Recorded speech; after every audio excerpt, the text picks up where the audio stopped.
Hello everyone and welcome to the Hidden Lives of Writers.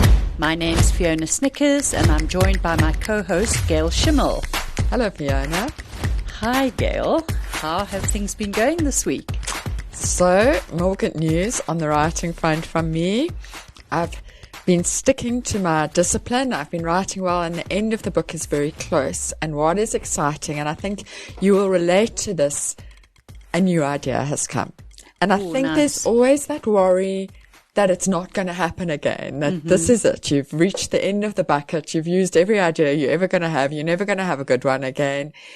And suddenly just an idea started, and I've just got, in my way of talking about plotting, I've got the first what if. I don't know what the complications are going to be. In your way of talking about plotting, I've got the premise. I don't have the plot. But I'm excited about it. I'm playing with it. So while I'm working on finishing the current book, there's a new one on that back burner, and it's exciting and it's fun. Oh, that's a lovely feeling. What about you? You might have noticed I'm a bit grumpy this morning, and that's because I set myself a target of 800 words and I managed 250 of them. So I'm feeling a bit scratchy and cross today and as though the world is not in its right place. But the one good thing to come out of it is that I have figured out why this morning did not work. And I was about to ask exactly that. Yes. So I'm working on 2 books at the moment, and for both of them, I've written myself out for the current scenes or the current situation. So in the one book, I've got 3 characters sitting in the middle of the Chihuahuan desert in the middle of Texas, and I don't know how to get them out of that desert. And they've done everything they meant to do there, and now they're slightly stuck.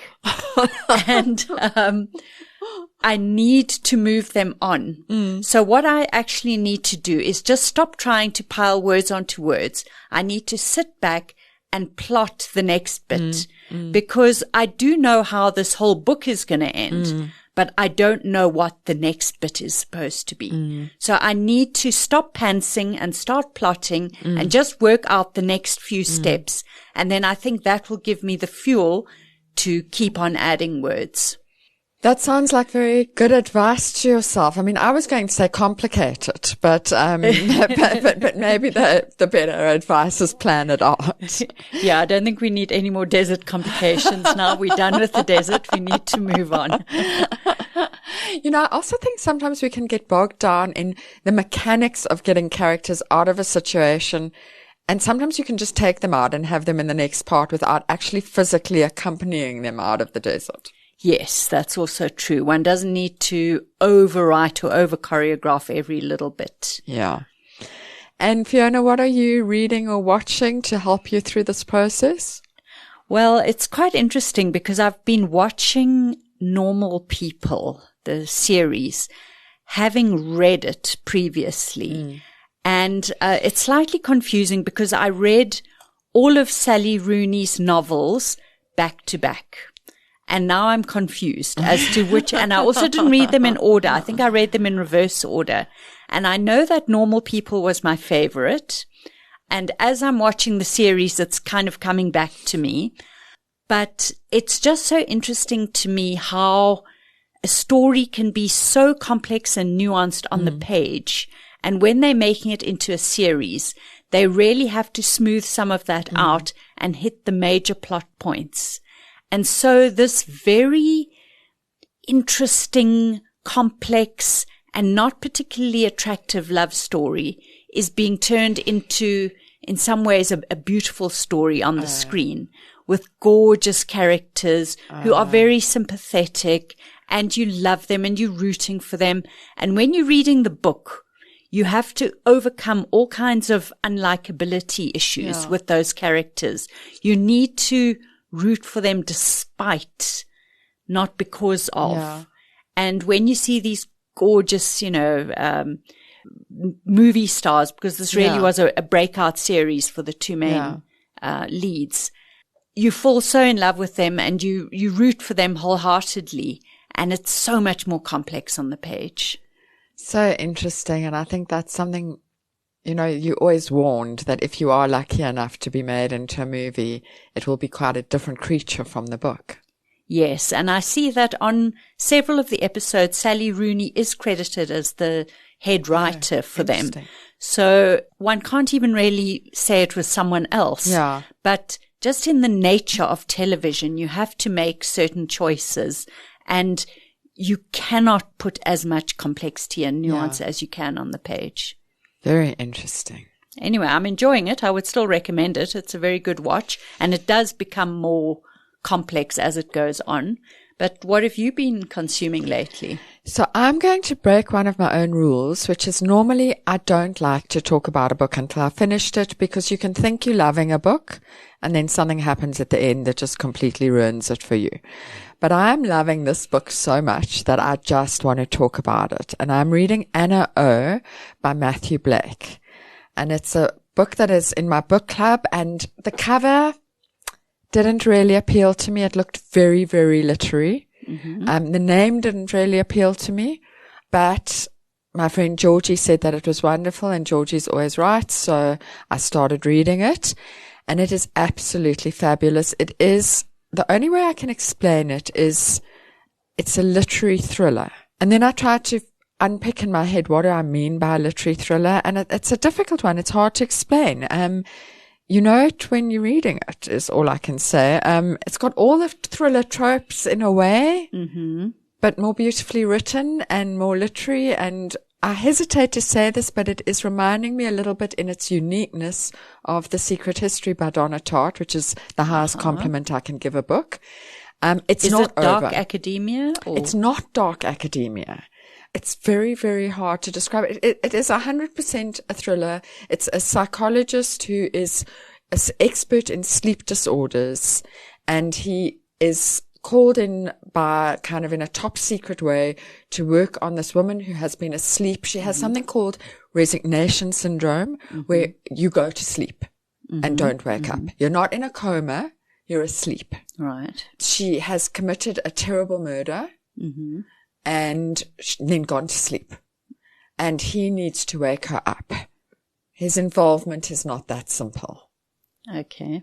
And, like every good thriller, there's a twist and a twist and a twist. And suddenly this comes out of this side and this comes, and it's short chapters. And it's very hard for me to say why I'm calling it literary, but it's definitely different as a reading experience from your standard potboiler thriller type thing. And it's magnificent. We'll see what I think next week when I finished it. Hopefully the end won't let me down, but I'm quite near and I'm still gripped. I actually just want to go home and read. Well, I'm so intrigued. I just have to decide whether I'm brave enough to tackle it yet, because I'm still recovering from reading the book of short stories written by our guest today. Our guest today is Alex Latimer. Alex is an author and illustrator. He has written and illustrated numerous books for children. He co-wrote with Diane Awerbuck the dystopian thrillers South and North. He also wrote most recently the collection of short stories Love Stories for Ghosts, published by Caravan Press. And one of the stories in that was shortlisted for the Commonwealth Prize. Alex, thank you for your time and welcome. Thanks for having me. It's lovely to be here. Alex, we are so excited. I think I'm speaking for us both. I think it's the first time we've had a children's picture book author on the podcast, and I'm going to be picking your brain like a hungry vulture. So just prepare yourself. But let's start with, how has your writing week been? My writing week it's been a book week, but it hasn't been a writing week. I've been working on thumbnails for the third book in a series called Gordon the Meanest Goose on Earth. Book 1 is out and book 2 is finished, and book 3 is at thumbnail stage, which is turning sort of 3,000 to 4,000 words of a text into 120 little drawings, and trying to get the pacing of a story right so that I can go to final drawings at some stage. So is that like a rough drawing? Is it like explain to us what a thumbnail is. We're not illustrators. So a lot of people will use. So a thumbnail is just basically to get the flow of a story into the right format for a book. So we're aiming for about 120 pages for this book, and it has to fit in. A lot of people do thumbnails just to get things to fit, and then they'll do roughs afterwards. And I have sneakily tried to combine those two so that I do less work.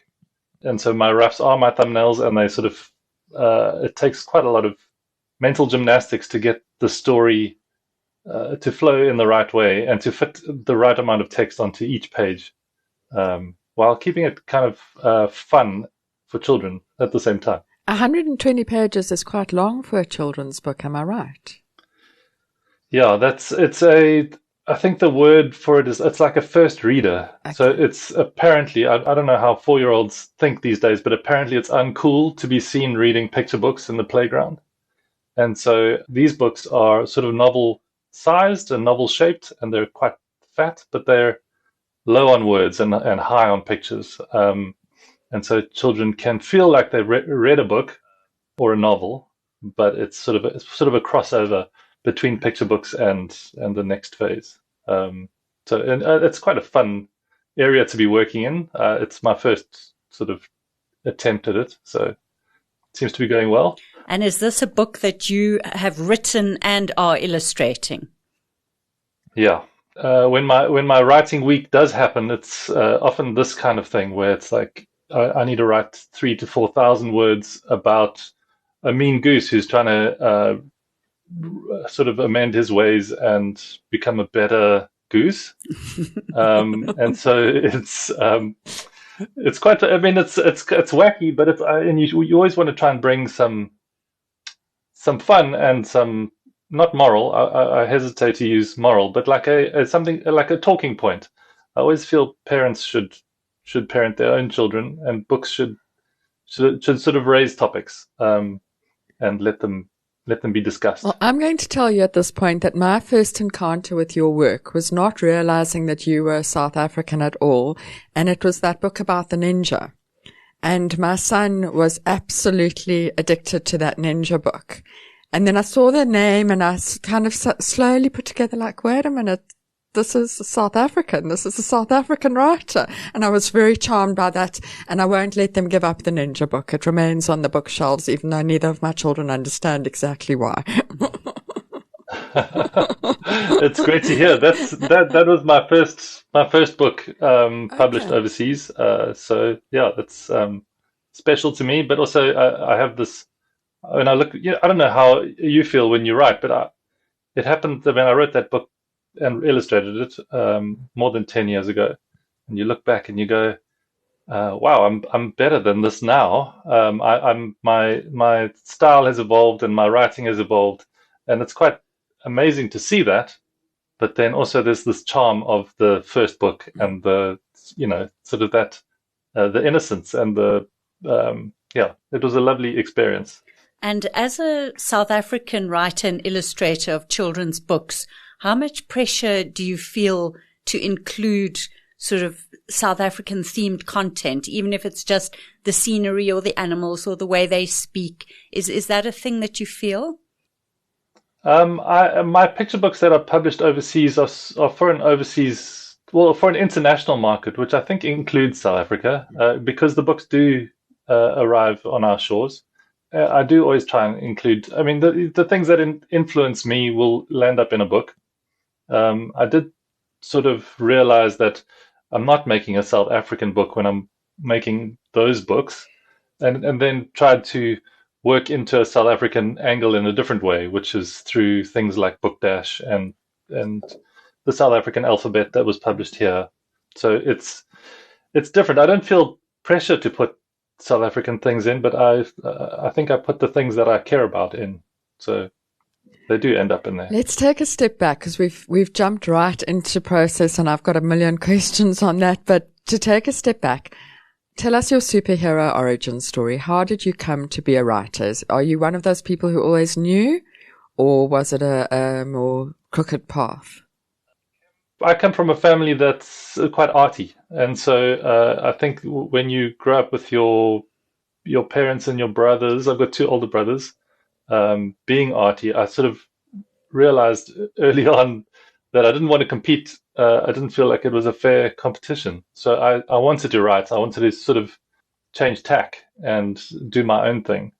And so when I was young, I would write stories. I had this schedule where I would try and write every night, like one page in an A3 book, and it was really awful. It was inspired by Hitchhiker's Guide to the Galaxy kind of area of thinking. How old are you at this point? I was probably 11, I guess, around about there. And you'd already discovered the discipline of daily writing. Wow. It went on for a while, but I don't do that anymore. And so I realized then that I wanted to write, but it was a long road to that. And I think the idea of writing a novel was always sort of my goal. When I got a bit older, I realized that in order to get there, I wanted to start simply. And so I decided to write picture books that I would then give to my older brother to illustrate, as a way of understanding story, because I thought, if you can get a story into 300, 400 words, then maybe you can go from there and work your way up. And so I did that when I was, probably in my 20s. I started I sort of had this idea, and I started writing picture book ideas. A lot of terrible ones. I think they should always be mentioned, that the bad ones are so useful, and they're, I think, what people don't talk about enough. And on the back of reading picture books, and I try to immerse myself in books and picture books, and trying to get into that mindset, and eventually wrote The Boy Who Cried Ninja. That was, and then coming to illustrate it was a different story. I did actually give it to my brother to illustrate, and he was too busy, and I had to sort of rediscover my illustration skills and work my way up. It probably took about a year I would phone magazines and say, do you have any editorial work for me to do to illustrate stories? You don't have to pay me. You don't have to use it even. Just send the brief to me and I'll have a go. And I sort of I worked quite hard at that, and sort of got to that stage where I felt that I could The Boy Who Cried Ninja, I feel like I could just draw those characters the same on every page so that children could recognize them. So they weren't sort of shape-shifting demons or whatever. They were the same thing every time. And did it occur to you ever to send the story without the illustrations? Because I know actually publishers quite like to match the illustrator themselves. It didn't occur to me, but I also think it was a different time. I do think that by writing and illustrating and sending an almost finished book off to an agent, I do think at that time it was unusual, and I think I probably jumped the queue a little bit that way. Nowadays, I think probably not. I think text would be enough. Very interesting. And as a writer of stories for adults, novels and short stories for adults, did that come later, or was that developing parallel with your children's writing career? So the other thought I had was that I really enjoyed writing, and I thought, why not write one of every book? Why not start somewhere, and, if I want to write a cookbook or picture books or novels or short stories, or I didn't feel like I wanted to do one particular thing. And the goal was to write a novel. And so I would do absolutely everything. And I think even that early stage I was doing a comic with my brother who illustrated, Patrick Latimer. He illustrated that, and it was in the Business Day 4 days a week for 2 years, which was, we realized, was a lot of work. It was that pressure of every day was a lot for us, and it was fun for a while. And so from comics to picture books, and then I hadn't really thought about short stories until I met Diane Awerbuck, and she said, send some short stories into Short Story Day Africa. And I started writing terrible stories for a while, and trying to understand what they were. It took some time. You mentioned at the beginning, you talked about sitting down writing 3,000 to 4,000 words for a children's story.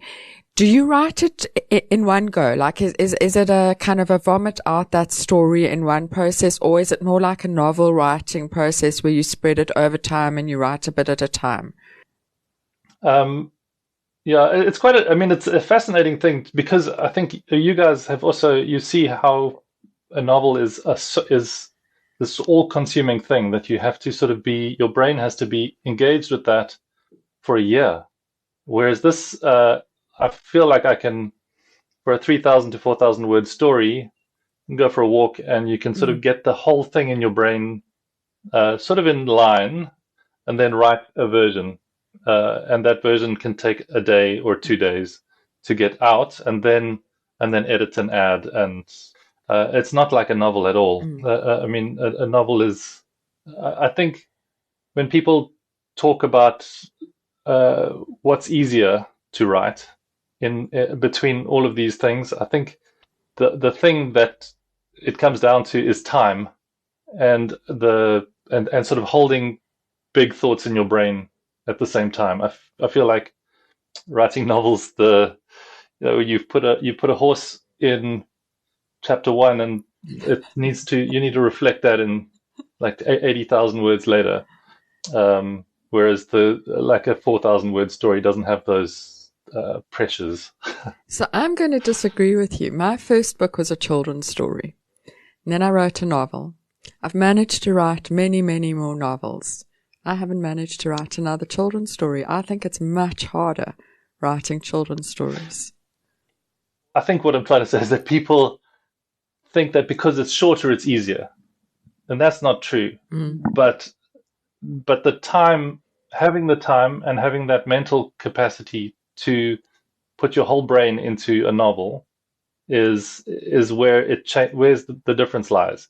And I find that difficult, not necessarily because it's a talent that you have to work at or anything, but it's a lifestyle. It's you have to really be engaged with that for a long time, and you have to sort of fall in and out of love with the story and hate it for a while, and then you're at 20,000 words and you think, what have I done with my last 3 months? That's awful. And then you push through and you wonder why you did, and that stuff doesn't. The children's book, you can write a version and say, that's awful, I hate it, and it's gone, and move on to the next thing a lot quicker. So, Alex, you mentioned Diane Awerbuck. So let's talk about your particular collaboration with her on South and North. And I must warn you that we had her on the pod and we asked her these questions as well. So we'll see whether your stories line up. But those novels for me have held up so well, and they were extraordinarily predictive of current affairs, recent and very, very current affairs. How do you remember that collaboration? Like, did you both plot together and write together, or how did you divide up those tasks? So we did both plot together. We got a sort of a broad spectrum, a broad look at the novel and where it was going, and putting out those sort of points you want to hit, to get from A to B to C. And then I was listening to your podcast with Kate Sidley, and yes. the term like lead writer hadn't really occurred to me, but I think that's what I was in that collaboration, where someone's putting sort of the first skeleton of a chapter down and sending it off and seeing whether it works, and then that comes back to me with double the words, and poetic and beautiful and amazing, and I've I think reading it now and going back and seeing, you can't really tell whether one writer was doing it or the other, but I'm always very impressed. I'm very lucky to get to write with Diane, because her writing is extraordinary. in hindsight, looking at the genre mixed with the sort of literariness of the writing, I think some people who were reading for the genre were picking it up and going, I can't read this because it's not what I'm used to in terms of the density of the visual descriptions. And then people who were into the literary thing and picked up the genre stuff by mistake were like, wow, this is great, I can read this. And so I think it fell between sort of two readerships. But yeah, I think they do still hold up well. I'm very glad to have written part of them. It's you always feel that there's a third entity when you collaborate. It's not my voice and it's not Diane's voice. It's this other thing, and that's always exciting to see it develop and come through, because you can't predict what that's going to be like. I've got quite an arbitrary question on that, but I'm fascinated by it. The pen name Frank Owen. Like Kate and I write as Katie Gail. You can see where we got that from. Frank Owen, where did that come from? We each chose sort of like old family names. Okay. And so Owen was on my side and Frank was Diane's side, and it was an interesting choice, and obviously choosing a sort of a man's name as a choice, I think is quite interesting to discuss, but maybe something Diane can discuss, because she was happy to sort of see where that went commercially. I'm not sure it worked, but it was fun.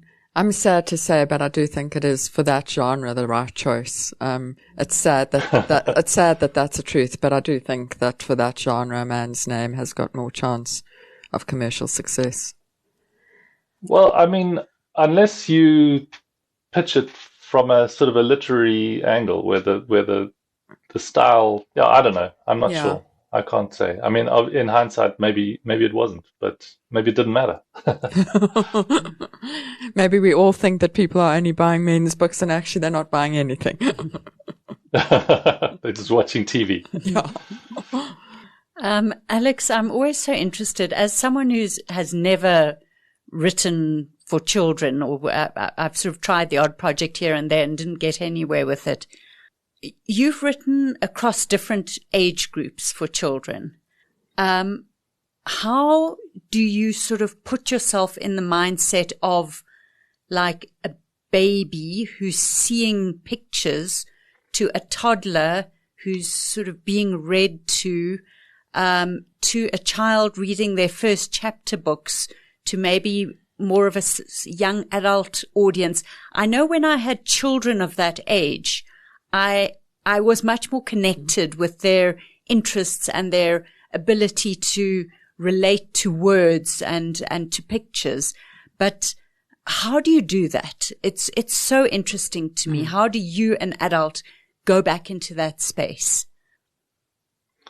I think for me, the first thing to write for is yourself. And even when I'm writing for very young children, it's got to delight me first.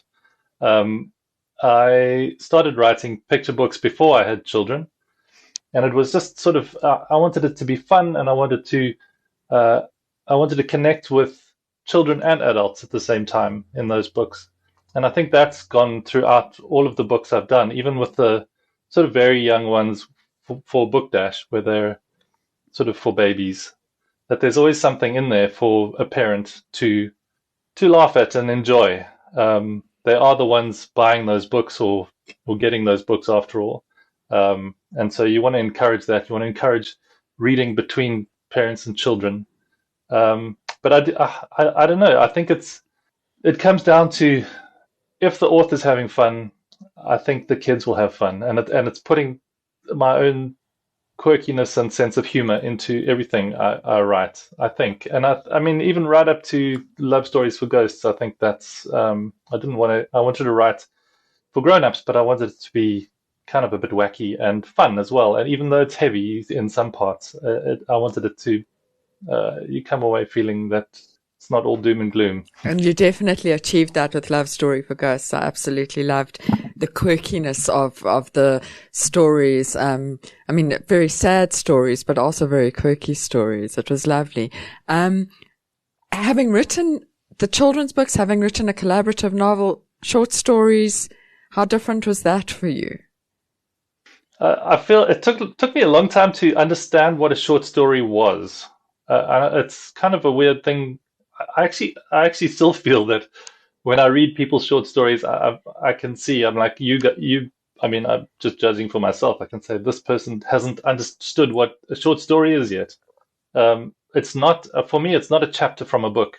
It's not a piece of something that could be bigger. A short story has to be a world on its own. And I always say that kind of the moment that I understood that was reading Ken Liu's Paper Menagerie, and that was a short story that was I read that. Wow, that's it can't be it can't be a poem and it can't be a novel. It is this perfect thing, and it is just this long, and that's how it works. And that leads exactly to my next questions. An idea arrives in your head, and now it's the first thing you've got to do. Do you have to work out? Am I thinking about a children's book? Am I thinking about a short story? Am I perhaps thinking about another novel? Do I need to phone Diane and tell her we're doing it again? Or does the idea come so formed that you immediately know what it's going to be? I think that often when I'm thinking of an idea, it's quite intentional towards what I'm trying to put it into. Right now, I've got picture book publishers overseas who want stories from me, and so I'll go for a walk and I'll be thinking it would be great to have a story, and sometimes it takes minutes and sometimes it takes months to figure out.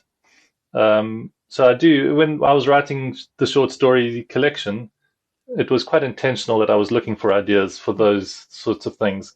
I try, when novel ideas come at me, I try and look the other way. I'm not, at the moment I can't. It's too much for me. But maybe in the future I'll get there. But Alex, you can. You can. 300 words a day. You can.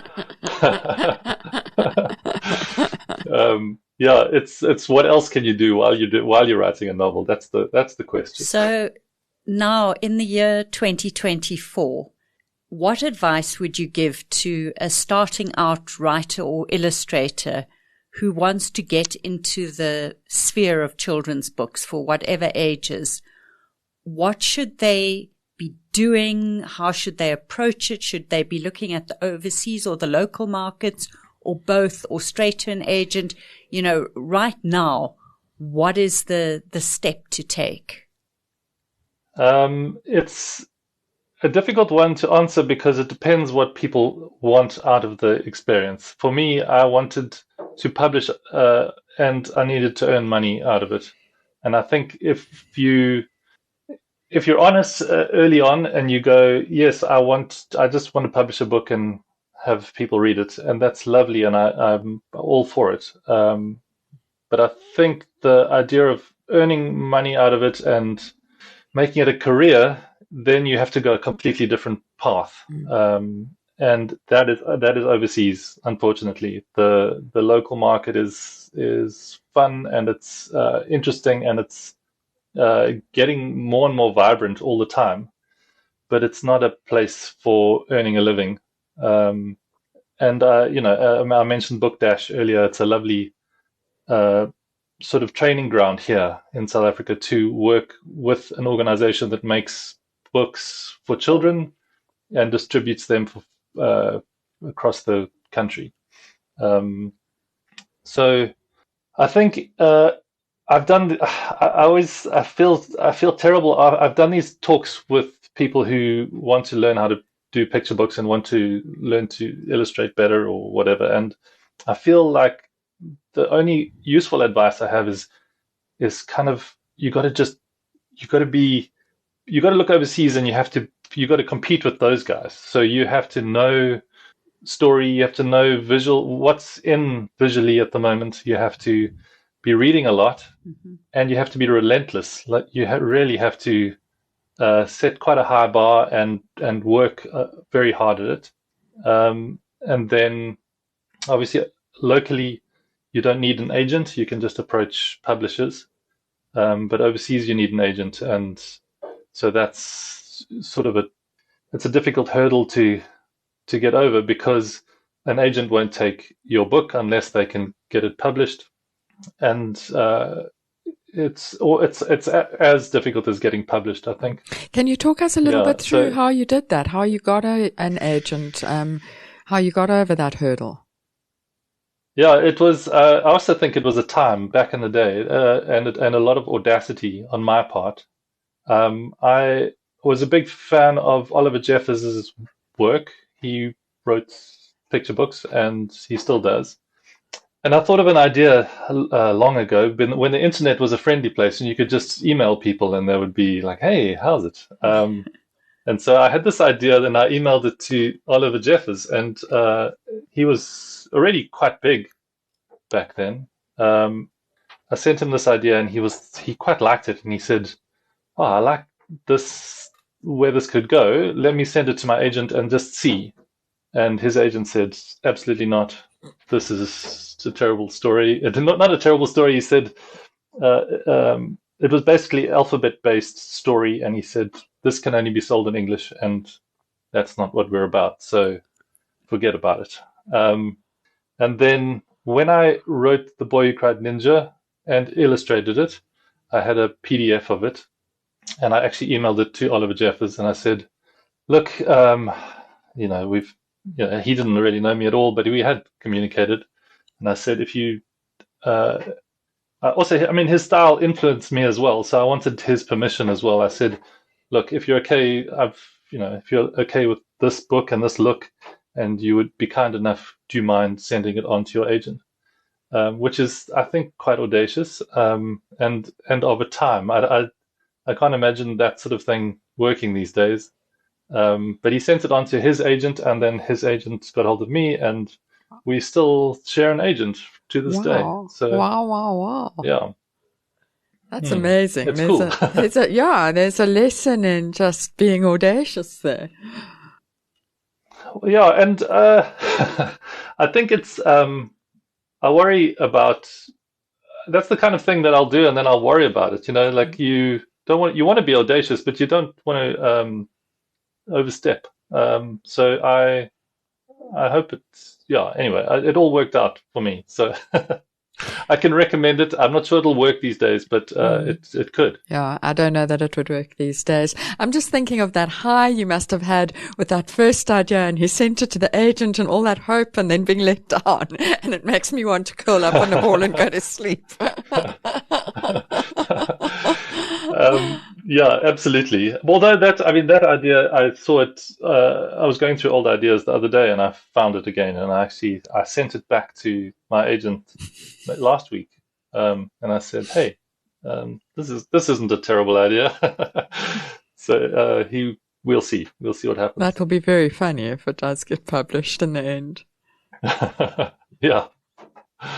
So when it comes to your latest collection of short stories, Love Stories for Ghosts, some of them were previously published in collections like Short Sharp Stories or Short Story Day Africa, one shortlisted for the Commonwealth. At what stage did you know you were putting together a collection, and how many of them had already been written and how many were purpose written for a collection? Because they're quite strongly thematically linked. It seems as though there's a lot of intention behind them. I do. I feel like the older I get and the more I write, I think there's that idea that writers write the same thing in different ways throughout their whole lives. So I think the theme is maybe just me writing stories about things that I care about. But I did start writing to try and get just to submit stories to collections. To Short Story Day Africa was, I think, the first, and sending things off to them. And then there was a stage where I had sort of 5 good stories, and I was collaborating with Diane, and I said, maybe we should just do a collaborative collection of short stories where you do 5 stories and I do 5 stories. And that idea it worked in my head for a while, but I think it was just laziness that was driving that. I think to get sort of 10 decent stories or good stories together, you have to cut quite a lot of bad stories. And I think that's what I was after. And I think at the point where I had enough for a collection, there's stories that didn't make it in there, but I felt that these were, I could stand by all of these. And it took a while to get there.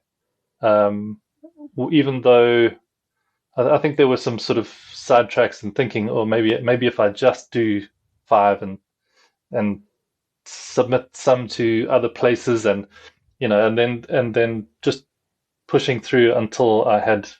I think it just takes time, really, and that's how those came about. And there wasn't any rush. There was no deadline, and no one wanted anything from me, so it was actually fine. And to sit down and have an idea and explore it, and sort of see if it fits into the collection, was a lot of fun. And I think that maybe not having any sort of financial pressure on it either sort of added to the enjoyment of the process. You've talked about the writing short stories and having to throw out the bad ones, and you've talked a bit about it with the children's stories, and I'm very curious, particularly with the children's stories, that how many ideas do you have versus how many actually have legs and work as a story? How often do you write a children's story that at the end you go, no, actually that didn't work?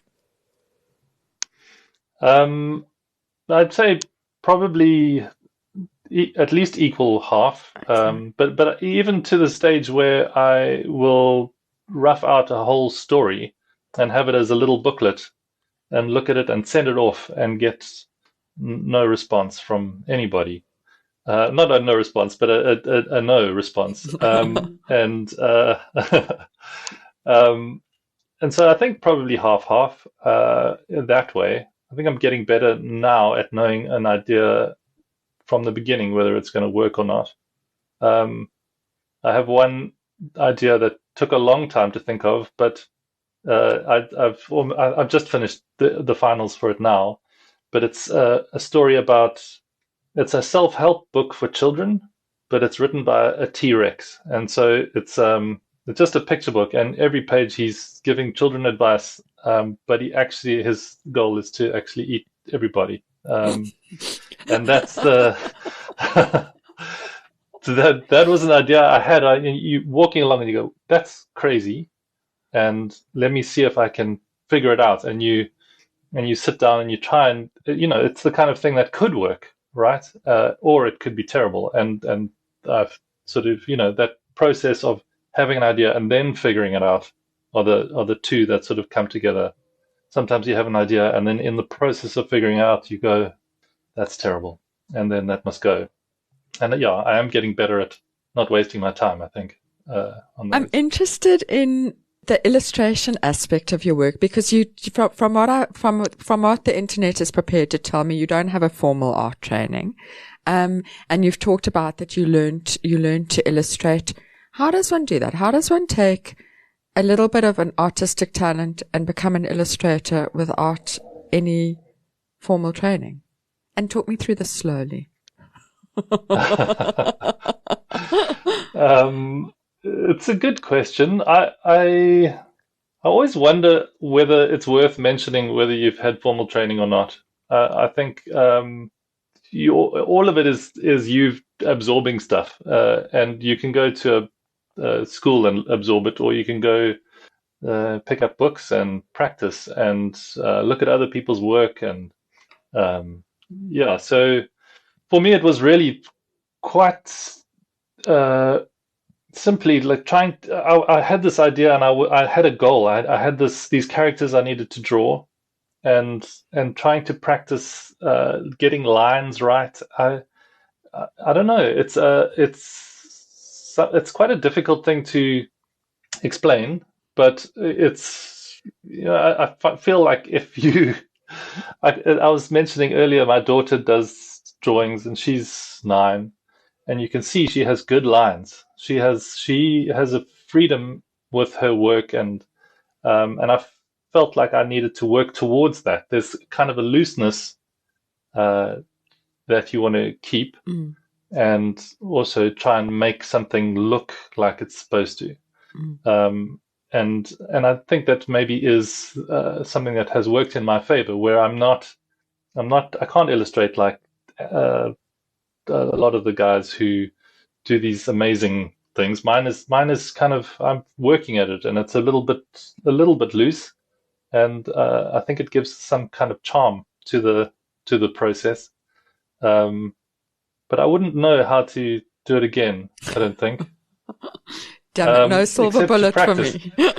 Well, it's like, say, I mean, like learning an instrument or whatever. I suppose you start somewhere and you practice, and I think everyone can do it. I think it's just time. I mean, you're shaking your head, Fiona. I could never be an illustrator. I know very well I could never, ever, ever do that. Not everyone can do it. Yeah, I think you have to have There's an element start. of inborn talent, definitely.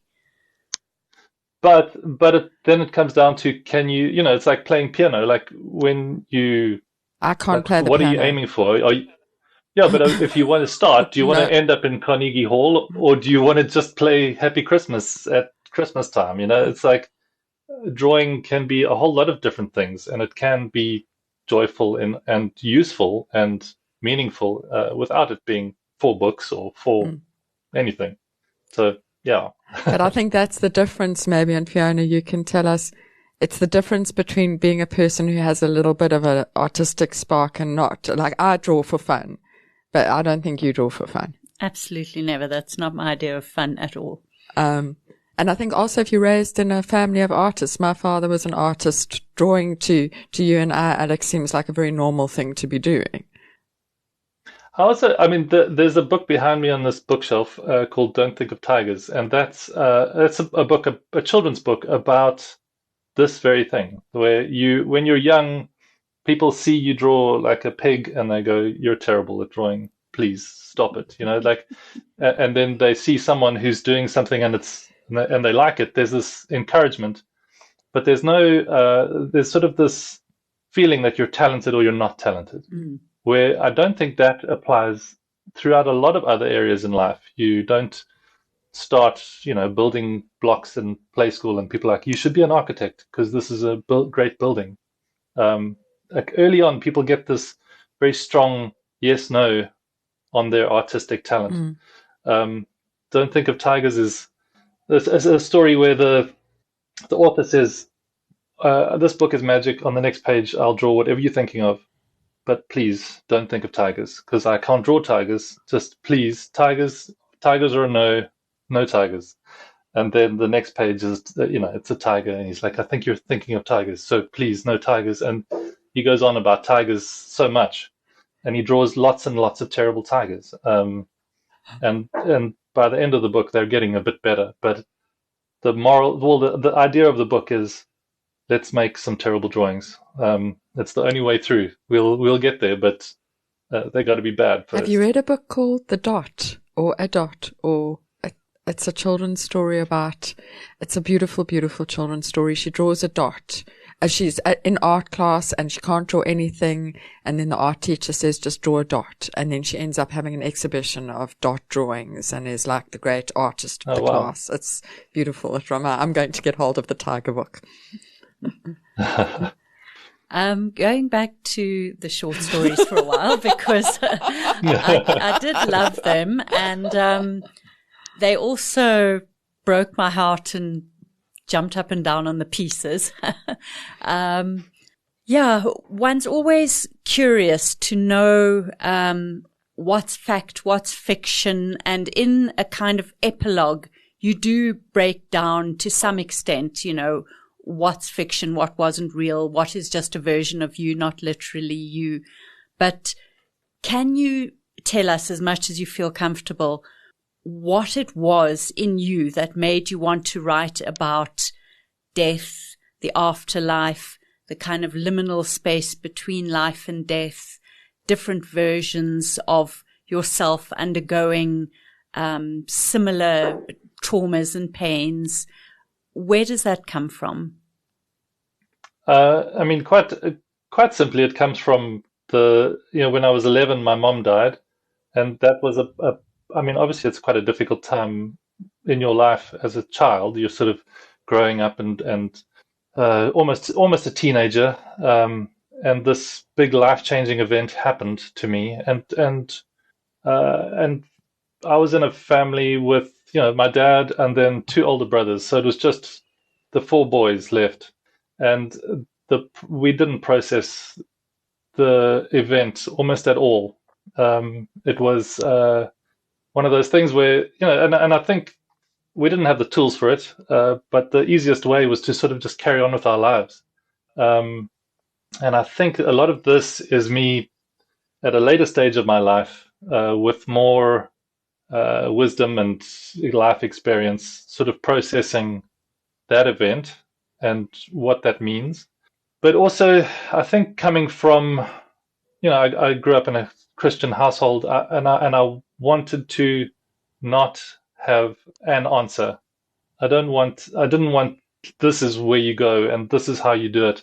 It's an exploration of life and death and the feelings and where do you go um, and what is heaven? What is when you think about it, is it what you were always told, or is it something else? And it's exploring a whole lot of those things, and then some of it's got a bit of science fiction thrown in and ideas that I would have had um, over the years. But yeah, I think I think all the stories come back to that one event in my life. At the end of the collection are two stories that are very personal: the extinction and a fierce symmetry, which are probably the closest to my actual experience. And in those, you can read quite a lot of my situation, but then I would hesitate to say that's me. I gave those stories to my brothers and my dad, and they've all got different memories of it, and different things happened in different orders. I've got the sequence wrong, and that's absolutely fine by me. I think that's how memory goes, and it's how processing goes, and it's often what's a little bit scary about writing things down is that is how they are remembered. I do like the sort of fluidity of memory of someone, that couldn't have happened at this time because something else had to have happened first, and you can discuss and figure it out. Whereas writing stuff down, it feels quite. I wouldn't presume that it's the facts, but it's a useful way of processing and remembering, for me at least. Having gone through this process of writing these quite autobiographical short stories about loss, was it therapeutic? Did you come out of the process feeling a little bit, that dreadful American word, closure? I don't. Yeah, I don't like that word. Yeah, dreadful. Dreadful word. No, I think there's that thing of when you live with death, right? And I think that's the story in Death and Rooibos is like once someone close to you dies, you live with death. It's like, and you can almost tell the difference between people who haven't experienced it yet versus the people who have, and so it's not closure. It's a kind of an acceptance and process, and that I think that those ideas of like coming to the end of grief, I don't think you do. I think you continue with your life, and you're not used to it, but you learn to live like that. And I think these stories do that for me. They're sort of they're bringing those memories and those feelings into the present, and that's where they should be. And I think that in Death and Rooibos, where death goes with you to university, and he sits in the back of the bus, and when someone else gets in, you got to move your luggage and so that he can have a space, and what that means in your life as you grow and have children, and this presence is always with you. And is it it's doesn't necessarily need to be scary.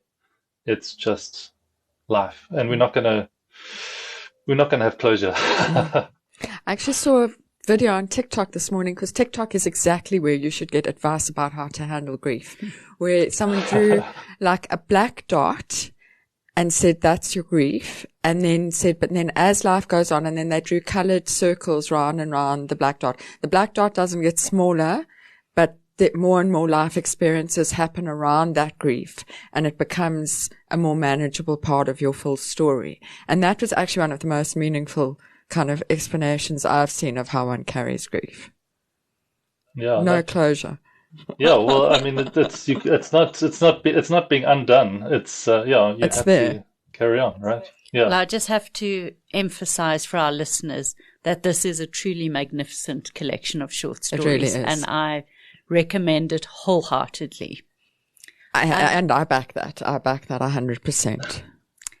Alex, we always like to ask our guests what they have been reading or watching or listening to lately that's made an impression on them. So a friend of mine said I should read The Three-Body Problem. I do occasionally read science fiction. And so I said, I won't. I'll watch the series instead. And so I watched the series, and I realized that it was I just had this feeling that this isn't all, it felt patchy. And so I bought the book. Always hard copy is how I like to read. And so I'm reading that now, and I'm realizing I was right. It's quite an amazing story, and huge in terms of the sort of science fiction every year sort of has to one up the previous year. I think there's the Hugo Awards where, if you look back in time, they sort of start quite simple. There's like Planet of the Apes, and it's kind of, then it goes along, and then every year it gets bigger and bigger. And this Three-Body Problem it's big, and it's a lot of fun at the moment. And the other one I read recently was a draft of Sam Wilson's The First Murder on Mars.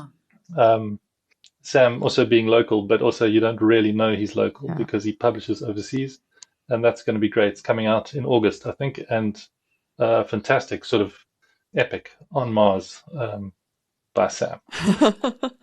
And what can readers look forward to from you next? Well, there's a lot of picture books coming out if you're a parent or a child. Yeah, there's a whole lot of I've done a behind me on this bookshelf, which the listeners can't see, but there's a book here called Dinosaur Hide and Seek. I did a book called Am I Yours, about a dinosaur egg that falls out of a nest and rolls away, and then different dinosaurs discover it, and they want to know who it belongs to. That was translated into Japanese by a guy named Kai, who is a translator and a ukulele player and a children's entertainer.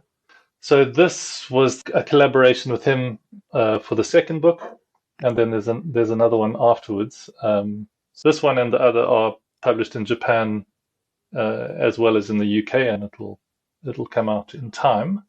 But yeah, there's a load there's a whole bunch on the horizon.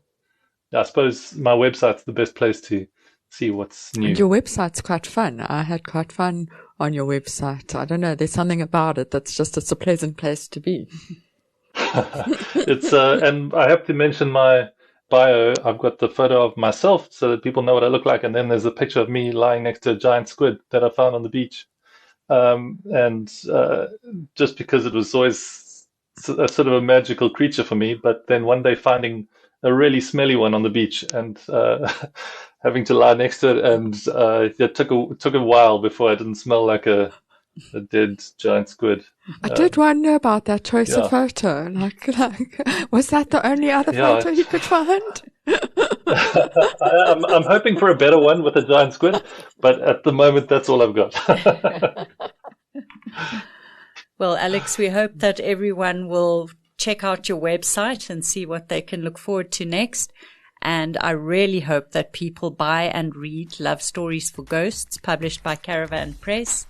And thank you so much for your time. This has been great. Thanks for having me. Gail, I'm starting to forgive Alex for breaking my heart in his short story collection because he is a very, very likable person, and what he had to say was really fascinating. It was really fascinating. I could have kept him for another 3 hours. I don't know if you saw the look on my face when you got to the last question, and I was like, what do you mean? Well, have we got there already? I had a whole lot more I wanted to ask him about. What did you get from what he said in particular? Well, I wrote lots and lots of notes. I got lots out and a lot for my personal use, but I think one of the most interesting things he said was about if the author is having fun, that actually when it comes down to whether you're talking about a short story or a novel or a children's story, if the author is having fun, it will come together.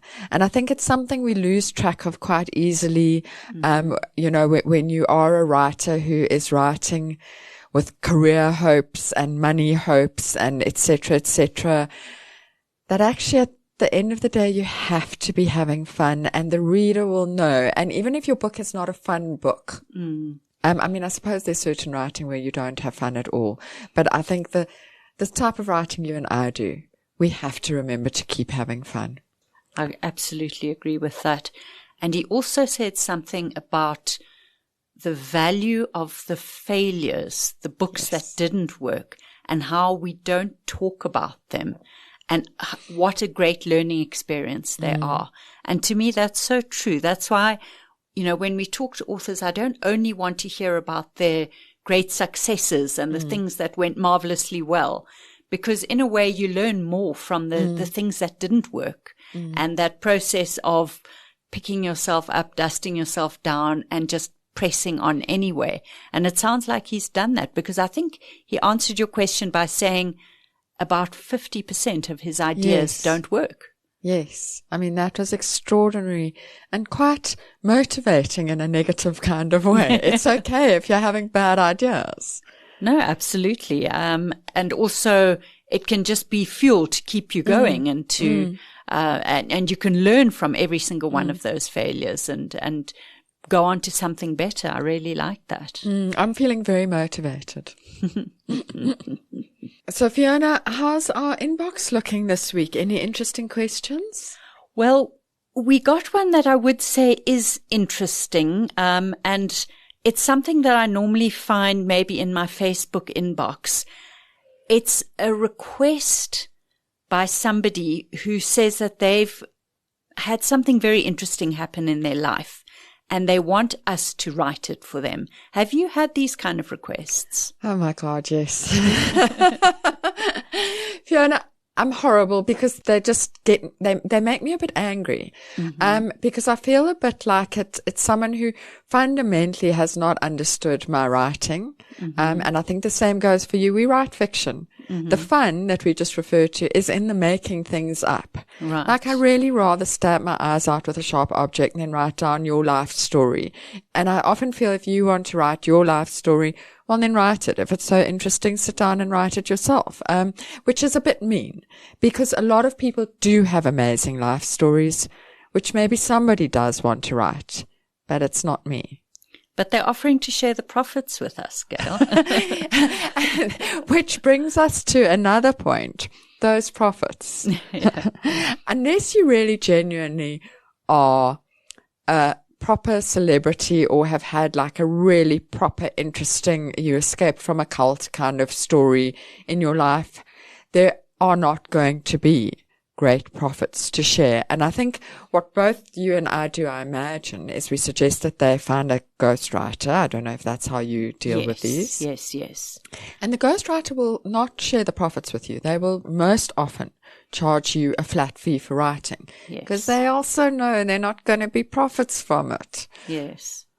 Yeah. We've both had occasion to speak to professional ghostwriters lately. There was Kate Sidley, who we had on the pod, and there was Marion Scher that we did workshops with at Redfest.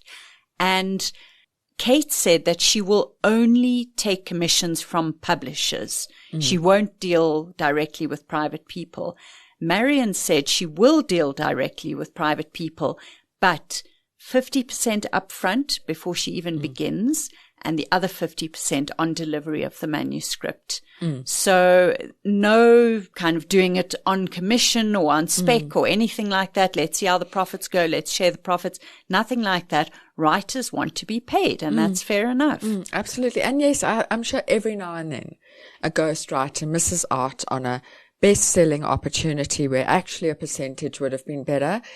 But I think it's 1 in 1,000 that's the case. So what do we say to someone who approaches us with this kind of offer? I like the word offer. This kind of idea. I think that you need to find a professional ghostwriter. If you really believe that you have a story, number one, you really believe that you, for some reason, cannot write that story, number two, then you need a professional ghostwriter, and you've got to put your money where your mouth is, because they are going to want to be paid. Yeah. So if you also need to have the capital up front. No one's going to do this on spec for you. Have the capital up front to pay a ghostwriter. And because ghostwriters are so professional and experienced, they will probably tell you up front whether this idea has legs or not. And we can't assess that, you know, based on the inbox message. But the ghostwriter will be able to tell you, yes, this is very interesting, or, you know, maybe this is something that will be of interest to your family and circle of friends, and you can put up some money and publish it for them, which is a perfectly legitimate thing to do. Absolutely valid thing to do. I think, though, one must be realistic. You might not get that money back.